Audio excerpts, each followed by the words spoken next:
ama ndicho ambacho alikiona pia. Kichwa kimeita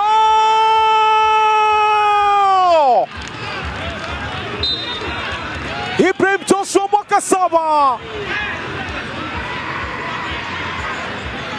amerudi na kuendelea alipoachia miaka nyuma. Alikuwepo ndani ya sajili ya Tusker FC, wanaongozwa na Erika Python na Ibrahim Joshua mwaka 7. Wapo mbele sasa, wana mvinyo, wanasema hata mpunga huo anaweza kausaga wakakutengezea mvinyo papo hapo.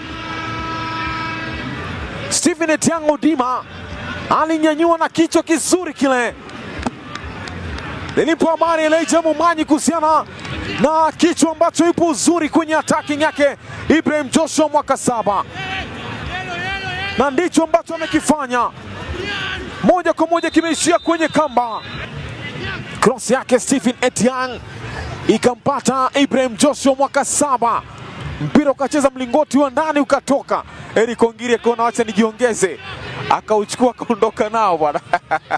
Anaambia mpira ushaingia bwana.